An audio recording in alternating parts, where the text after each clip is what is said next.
Morning. അപ്പോൾ നമ്മുടെ ഇന്നത്തെ റെസിപ്പി എന്ന് പറയുന്നത് കണ്ടപ്പോൾ നിങ്ങൾക്ക് മനസ്സിലായല്ലോ, എല്ലാവർക്കും വളരെയധികം എളുപ്പത്തിൽ ഉണ്ടാക്കാൻ പറ്റുന്ന അതുപോലെ തന്നെ നല്ല ടേസ്റ്റി ആയിട്ടുള്ള ഒരു ടൊമാറ്റോ ചട്നിയാണ്. അപ്പോൾ സാധാരണ നമ്മൾ ടൊമാറ്റോ ചട്നിയിൽ ചേർക്കുന്ന ഇൻഗ്രീഡിയൻസ് ഒക്കെ തന്നെയാണെങ്കിലും പക്ഷേ ചേർക്കുന്ന സമയവും അതുപോലെ ചേർക്കുന്ന ഓരോ ഇൻഗ്രീഡിയൻസിൻ്റെ അളവിലും വ്യത്യാസമുണ്ട് കേട്ടോ. അപ്പോൾ ഇതെങ്ങനെയാണ് ഈ ഒരു ടേസ്റ്റി ആയിട്ടുള്ള ടൊമാറ്റോ ചട്നി ഉണ്ടാക്കുന്നതെന്ന് നോക്കാം. പിന്നെ എന്താണെന്ന് വെച്ചാൽ ഇത് ഇഡ്ഡലിയുടെയും ദോശയുടെയും കൂടെയാണ് ഏറ്റവും പെർഫെക്റ്റ് കോമ്പിനേഷൻ. ബാക്കിയുള്ള കാര്യങ്ങളുടെ കൂടെ നമുക്ക് ചോറിൻ്റെ കൂടെയൊന്നും കഴിക്കാൻ പറ്റില്ല. ഏറ്റവും ടേസ്റ്റ് ഇഡ്ഡലിയുടെയും ദോശയുടെയും കൂടെയാണ്. അതുപോലെ നമ്മുടെ അടദോശ പോലെയുള്ള കാര്യങ്ങളൊക്കെ ഉണ്ടല്ലോ, അതിൻ്റെ എല്ലാം കൂടെ നല്ല കോമ്പിനേഷനാണ്. അപ്പോൾ നമുക്ക് എങ്ങനെയാണ് ഈ ഒരു ടൊമാറ്റോ ചട്നി ഉണ്ടാക്കുന്നതെന്ന് നോക്കാം. നമുക്ക് നമ്മുടെ ഇൻഗ്രീഡിയൻസ് നോക്കാം. ഞാനിപ്പോൾ 2 വലിയ തക്കാളി എടുത്തിട്ടുണ്ട്. അതിലേക്ക് ഒരു ചെറിയ സവോള എടുത്തിട്ടുണ്ട് കേട്ടോ. വലിയ സവോള ഉണ്ട്, ചെറിയ സവോള മതി. പിന്നെ ഒരു പീസ് ഇഞ്ചി എടുത്തിട്ടുണ്ട്. പിന്നെ അത്യാവശ്യം ഒരു 7-8 അല്ലി വെളുത്തുള്ളി എടുത്തിട്ടുണ്ട്. ഇതിൽ വെളുത്തുള്ളി കൂടുതൽ വേണം. പിന്നെ നമ്മുടെ എരിവ് അനുസരിച്ച് വറ്റൽമുളക് എടുക്കാം. വറ്റൽമുളക് തന്നെ ചേർക്കാം. മുളക് പൊടിയോ പച്ചമുളകോ ചേർത്തിട്ടുണ്ടെങ്കിൽ പെർഫെക്റ്റ് ആവില്ല. അപ്പോൾ ആദ്യം നമുക്ക് ഈ സവോള ഒന്ന് നീളത്തിൽ കട്ട് ചെയ്ത് വയ്ക്കാം. തക്കാളി ചെറുതായിട്ട് കട്ട് ചെയ്ത് വയ്ക്കാം. അതുപോലെ തന്നെ നമ്മുടെ ഇഞ്ചിയും വെളുത്തുള്ളി നീളത്തിലൊന്ന് കട്ട് ചെയ്ത് വയ്ക്കാം. ഇതെല്ലാം കട്ട് ചെയ്തതിന് ശേഷം നമുക്ക് വഴറ്റിയെടുക്കാം. അപ്പോൾ എന്താണെന്ന് വെച്ചാൽ ഇതിൽ മധുരം ചേർക്കില്ല കേട്ടോ. സാധാരണ നമ്മൾ ടൊമാറ്റോ ചട്നിയിൽ ചെറുതായിട്ടൊരു മധുരം ചേർക്കും. ഈ ഒരു ചട്നിയിൽ മധുരം ചേർക്കില്ല. പിന്നെ നമ്മൾ നല്ലെണ്ണയിലാണ് ഈ ഒരു ചട്നി പ്രിപ്പയർ ചെയ്യുക, വെളിച്ചെണ്ണയിലല്ല. അപ്പോൾ നിങ്ങൾ നല്ലെണ്ണയിൽ തന്നെ പ്രിപ്പയർ ചെയ്യാൻ നോക്കുക. ഞാനിതെല്ലാം ഒന്ന് കട്ട് ചെയ്തെടുക്കട്ടെ. അപ്പോൾ നമ്മളെല്ലാം കട്ട് ചെയ്തെടുത്തിട്ടുണ്ട്. തക്കാളി എടുക്കുമ്പോൾ ഒരു കാര്യം പ്രത്യേകം ശ്രദ്ധിക്കുക, നന്നായിട്ട് പഴുത്ത തക്കാളി എടുക്കാം കേട്ടോ. പഴുക്കാത്ത തക്കാളി എടുത്തിട്ടുണ്ടെങ്കിൽ ടേസ്റ്റ് കുറവായിരിക്കും. അപ്പോൾ നമുക്ക് ആദ്യം തന്നെ ഇതെല്ലാം വഴറ്റിയെടുക്കാം. വഴറ്റുമ്പോൾ ഓരോന്നായിട്ട് വഴറ്റിയെടുക്കാം കേട്ടോ. അപ്പോൾ നമ്മളൊരു പാനിൽ നല്ലെണ്ണ ഒഴിച്ചിട്ട് ചൂടാവാൻ വെച്ചിട്ടുണ്ട്. ആദ്യം നമ്മൾ ഇട്ട് കൊടുക്കുന്നത് ഇഞ്ചിയാണ്.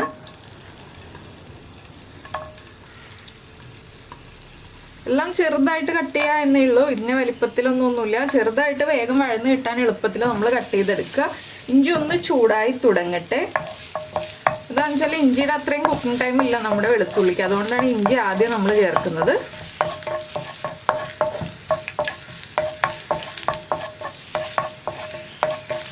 ഇഞ്ചി ഒന്ന് ചൂടായി കഴിയുമ്പോൾ നമ്മൾ ഇതിലേക്ക് വെളുത്തുള്ളി ചേർക്കുക. വെളുത്തുള്ളി അത്യാവശ്യം കൂടുതൽ തന്നെ ചേർക്കണം കേട്ടോ, അപ്പോഴേ ടേസ്റ്റ് ഉണ്ടാവുള്ളൂ. അതാണ് നമ്മുടെ ചട്നിയുടെ ഏറ്റവും ഇമ്പോർട്ടൻ്റ് ആയിട്ടുള്ള കാര്യം. അപ്പോൾ ഇഞ്ചിയും വെളുത്തുള്ളിയും കുക്കായി വെളുത്തുള്ളിയുടെ കളർ മാറി തുടങ്ങുന്നതിന് മുന്നേ തന്നെയായിട്ട് നമ്മൾ എടുത്തു വെച്ചിരിക്കുന്ന വറ്റൽമുളക് ചേർത്ത് കൊടുക്കുക. ഇനി വറ്റൽമുളക് ഒന്ന് കളർ മാറി വരുന്നത് വരെ ചെറിയ ഫ്ലെയിമിൽ വെച്ചിട്ട് ഇളക്കി കൊടുത്തുകൊണ്ടിരിക്കുക. ഹൈ ഫ്ലെയിമിൽ വെക്കരുത്. ഇതിപ്പോൾ ഞാൻ എരിവുള്ള മുളകാണ് എടുത്തിട്ടുള്ളത്. നിങ്ങൾക്ക് വേണമെന്നുണ്ടെങ്കിൽ ഒരു 3 കാശ്മീരി ചില്ലിയും അതുപോലെ തന്നെ 2 വറ്റൽമുളകും കൂടി ചേർത്തിട്ട് ഒരുമിച്ച് ഇതുപോലെ വഴറ്റിയെടുക്കാം. നമ്മൾ ആദ്യമേ വറ്റൽമുളക് ചേർത്തിട്ടുണ്ടെങ്കിൽ വറ്റൽമുളക് കരിഞ്ഞു പോകും. ഇതുപോലെ വെളുത്തുള്ളിയും ഇഞ്ചിയും ചേർത്ത് കഴിഞ്ഞിട്ട് വറ്റൽമുളക് ചേർക്കുകയാണെന്നുണ്ടെങ്കിൽ വറ്റൽമുളക് കരിഞ്ഞു പോവില്ല. ഇനി നമുക്കിതിലേക്ക് നമ്മൾ കട്ട് ചെയ്ത് വെച്ചിരിക്കുന്ന സവോള ചേർക്കാം.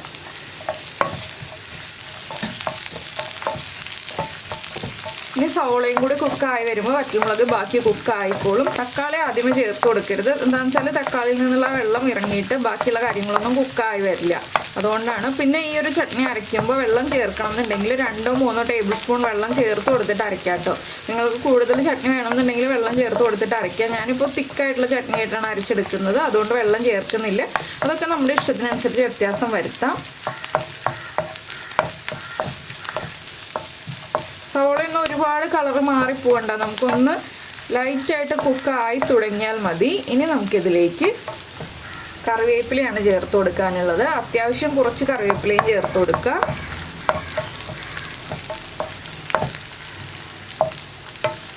കറിവേപ്പിലയൊക്കെ കുക്കായിട്ട് ആ കറിവേപ്പിലയുടെ ഫ്ലേവറൊക്കെ നന്നായിട്ട് നമ്മുടെ ഈ ചട്നിയിൽ ഉണ്ടാവണം. അതിന് വേണ്ടിയിട്ടാണ് കറിവേപ്പിലയൊക്കെ ആദ്യമേ ചേർത്ത് കൊടുക്കുന്നത്.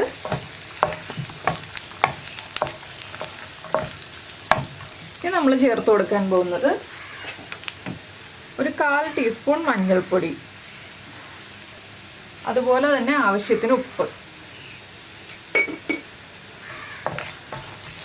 ഇനി മഞ്ഞൾപ്പൊടിയും ഉപ്പും ചേർന്ന് നന്നായിട്ടൊന്ന് മിക്സായി വരട്ടെ. മഞ്ഞൾപ്പൊടിയുടെ ആ റോ ടേസ്റ്റൊക്കെ ഒന്ന് മാറി വരട്ടെ. ഇത് ഇഡ്ഡലിയുടെയും ദോശയുടെയും കൂടെ വളരെ നല്ലൊരു സൈഡ് ഡിഷാണ്. നിങ്ങൾ ഇങ്ങനെ ടൊമാറ്റോ ചട്നി ഉണ്ടാക്കി നോക്കിയിട്ടില്ലെങ്കിൽ ഉറപ്പായിട്ടും ട്രൈ ചെയ്ത് നോക്കൂ കേട്ടോ. നല്ല ടേസ്റ്റാണ്. അപ്പോൾ എന്തായാലും എല്ലാവരും ട്രൈ ചെയ്ത് നോക്കുക. എല്ലാവരുടെയും വീട്ടിലുള്ള ഇൻഗ്രീഡിയൻസ് തന്നെയല്ലേ ഉള്ളൂ. അപ്പോൾ നമ്മുടെ മഞ്ഞൾപ്പൊടിയൊക്കെ കുക്കായി വരുന്നുണ്ട്. മഞ്ഞൾപ്പൊടി ചേർത്ത് കഴിയുമ്പോൾ കൈ എടുക്കാതെ ഇളക്കി കൊടുക്കുക. ഇനി നമുക്കിതിലേക്ക് ചേർക്കേണ്ടത് നമ്മൾ കട്ട് ചെയ്ത് വെച്ചിരിക്കുന്ന തക്കാളി. തക്കാളി ചേർത്തിട്ട് ഒന്ന് ഇളക്കി കൊടുത്തിട്ട് നമുക്കൊരു 5 മിനിറ്റ് അടച്ചു വെച്ച് കുക്ക് ചെയ്തെടുക്കാം. തക്കാളി ഒന്ന് നന്നായിട്ട് സോഫ്റ്റായി വരണം.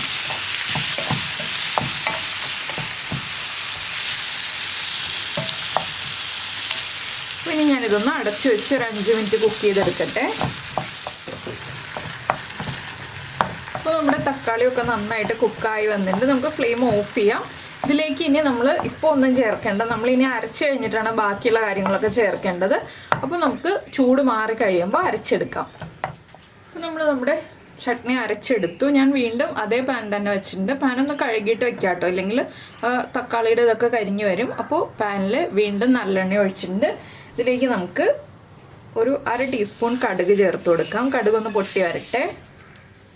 അപ്പോൾ നമ്മുടെ കടുക് പൊട്ടിക്കൊണ്ടിരിക്കുന്നുണ്ട്. ഇനി നമ്മൾ ഇതിലേക്ക് ചേർക്കുന്നത് ഒരു വറ്റൽമുളക്, അതുപോലെ തന്നെ നമ്മൾ നേരത്തെ എടുത്തു വെച്ചിരുന്ന വെളുത്തുള്ളിയിൽ നിന്നൊരു 3-4 അല്ലി വെളുത്തുള്ളിയും കൂടി എടുത്ത് വെക്കാം കേട്ടോ. എന്താണെന്ന് വെച്ചാൽ വെളുത്തുള്ളി കുറച്ച് ഇതിലേക്കും കൂടി ചേർക്കണം. അപ്പോൾ ഈ വെളുത്തുള്ളി ചെറുതായിട്ട് നീളത്തിൽ കട്ട് ചെയ്ത് വയ്ക്കാം. നമ്മുടെ കടുക് പൊട്ടി കഴിയുമ്പോൾ ഈ വെളുത്തുള്ളിയും കൂടി ചേർത്ത് കൊടുക്കുക. ഈ വെളുത്തുള്ളി ഒന്ന് ചെറുതായിട്ട് കുക്കായി തുടങ്ങണം. ഒരുപാട് കുക്കാവണ്ട, വെളുത്തുള്ളി കരിഞ്ഞൊന്നും പോകരുത്.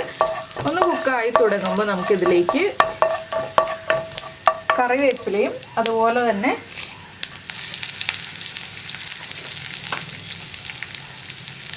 ഒരു പിഞ്ച് കായപ്പൊടിയും ചേർത്ത് കൊടുക്കാം.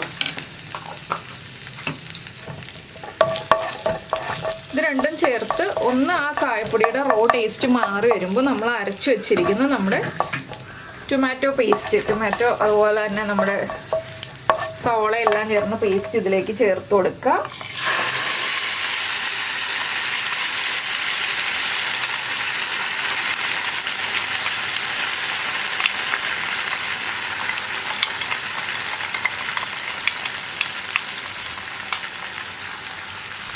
ഇനി ഇതൊന്ന് നന്നായിട്ട് ഇളക്കി മിക്സ് ചെയ്ത് ഒന്ന് തിളച്ച് വരണം.